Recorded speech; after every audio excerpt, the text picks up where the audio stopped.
안녕하십니까. 보험전을 최한혜 기자입니다. 어제 우연히, 어제가 아니죠, 그제죠. 우연히 보험료 인상 관련 조사를 하다가 평소에 듣지 못한 요즘 사라졌던 용어를 듣게 됐어요. 표준손해율. 지금 여기서 표준손해율은 우리가 말하는 보험 개발을 해서 제공하는 참조 위험률을 얘기하는 건 아니고요.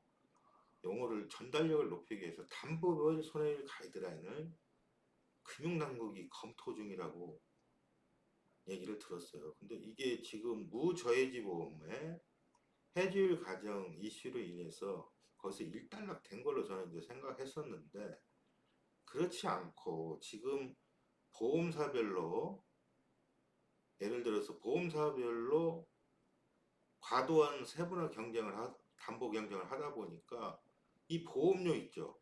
예를 들어서 뇌출혈 진단비 그 경우 A사는 월 3,000원, B사는 1만 원 되는 같은 담보인데 동일 담보에 이런 가격 변화가 있는 부분이 결국은 손해율 기준에 표준화가 안 돼서 일어나는 부분이고, 이게 이래서 뭐 3,000원 받고 10,000원 받고 해도 그 보험사에 데미지가 없다면 뭐 뭔 상관이 있겠어요. 근데 보험사가 자율적으로 정하는 건데, 근데 이게 결국 보면 과연 뭐 싸게 팔아서 많이 팔아서 결국 또 적자로 이어져 가지고 손해율 높아지면서 수익성 떨어지고 킥스 비율 떨어지고 이런 악순환이 있다 보니까 또 손익 오차, 애실차 커지고 이런 이슈가 있다 보니까 항상 숙제였죠.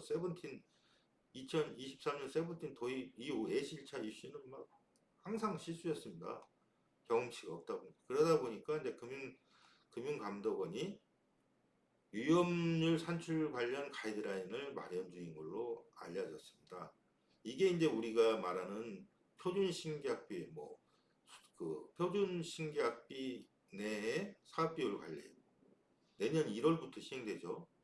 이 얘기가 나오더만 또 이제 표준 손해율, 이제 사업비 쪽도 어떤 가이드라인을 제공하고, 또 무저해지 쪽은 아예 뭐 가이드라인을 줬죠. 저희 상품은.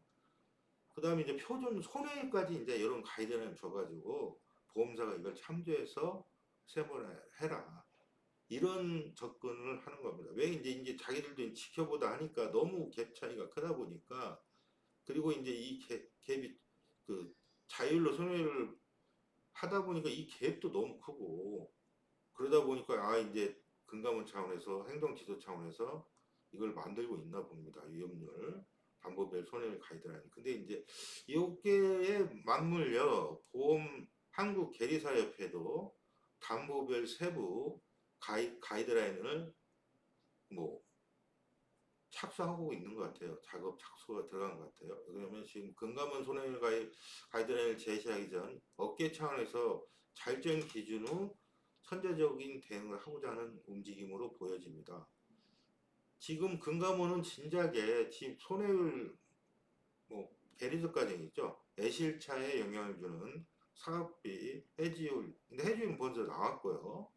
말고 이제 손해율의 산출 근거를 요구하고 있어요. 니네 왜 갑자기 어디는 3,000원, 어디는 10,000원이고 이제 손해율을 들쑥날쑥 하다 보니까 근거를 과도하게 낮은 손해를 문제 삼아가지고 시장을 지배하면서 과잉 판매하는데, 결국은 그게 이제 손해율로 귀결되면서 보험사의 자본 건전성을 해칠 수 있다는 우려 차원에서 가이드라인을 마련하고 있는 것 같습니다. 1,200%를 무저해지 해지율 갈등 등 제도 개편에 이어 담배 편의까지 도입 가능성이 제기되면서, 이게 지금 담보별 손해율 가이드라인 나오면 이건 또 이게 손해율 가이드라인이면 이제 금감원 입장에서는 가이드라인이 아닌데 라인이야, 이게 참조할 뿐 이렇게 하지만, 이걸 금감원이 규제하에 있는 보험사로서는 이게 이제 여기에 맞게 또 상품을 손대는 상황이 벌어지는 거죠. 또 지금 현재 지금 보험료 8월 달에 또 보험료 인상이 있다고 하는데, 이러다 보니 그 담보별 손해율 가이드라인 나오면 또 한 번 또 보험료가 출렁일 수 있어 보입니다. 담보별 손해율 가이드라인 왜 필요해졌나? 왜 필요했을까요? 과도한 세분화 경쟁으로서 중장기 상품 건전성을 훼손시킬 수 있는 상황까지 이르렀다 이거죠. 왜? 보험료를 올려야 되는데 손해를 낮춰가지고 보험료를 올리지 않고 판매량을 높였다가 나중에 이제 그게 상품 건전, 중장기 상품 건전성을 훼손시켜 보험사의 건전성을 훼손시키는 사태까지 이르는 거죠.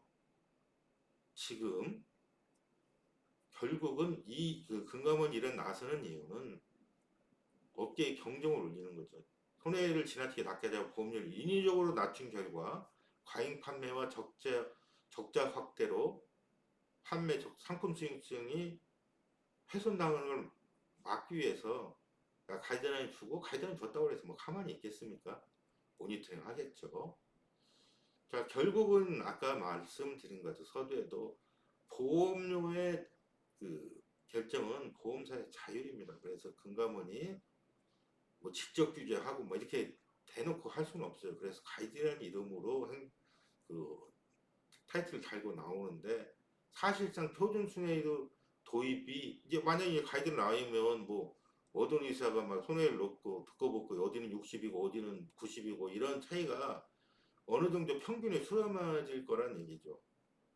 이렇게 하면서 말했듯이 아까 말한 그 뇌출혈 진단비에 어디는 월 3,000원 어디는 1만원 이런 사태는 없어질 거라고 보여집니다. 벌써 금감원은 손해율 과정의 외부 공개, 공시 기준을 강화, 금감원 검사, 경영 실태 과정의 비현실적인 손해율 과정 이 간접적인 규제는 벌써 시작됐어요. 그래서 이런 부분에 대해서 지금 손해 그 보험사의 그 IFRS 17 이후에 손익의 변동성에 따른 그 허수 논쟁에 대해서 마무리를 지려고 하는 것 같습니다. 물론 이제 할인율이 약간 변수로 뒤로 미뤄져서 변수로 남았지만 해지율과 손해율 물론 사업 비율이 이제 표준 신계약비인데 표준 신계약비를 하면 계약 체결 비용 이내에 사업비 집행을 할 수 있게끔 보험 감독 규정에 다시 그 개재되면서 사업 비율, 손해율, 해지율까지 해지율이 먼저죠. 그 다음에 손해율까지 어느 정도 업계의 그 지나친 변동성을 차단하면서 손익의 그 허수나 손익 변동성 그 보험사의 갑작스러운 손익 변동성을 통한 재무 건전성을 확보하려는 노력이 계속될 거라고 보여집니다. 보험업계 관계자는 금융당국이 담보별 손해 과정의 적정성을 본격적으로 들여다보면 사실상 표준손해가 유사한 표준손해는 뭐 업계 평균 손해율과 유사한 간접규제가 형성되면 이에 따라서 보험료 조정이나 담보별 재설계 이게 어떤 시장 뭐 뜬금없이 보험료가 막 싸진다거나 이런 보험료가 엄청나게 싸서 그거를 어디 뭐 담보를 그 종합 건강이나 간편 건강에 종합 세팅해서 판매하는 이런 영업 재설계 플랜 제도에도 영향을 주고 또 보험료가 지나치게 싼 보험사들의 보험료도 일부 인상이 뒤따를 거라고 보여집니다. 이상입니다. 구독, 좋아요 부탁드립니다. 감사합니다.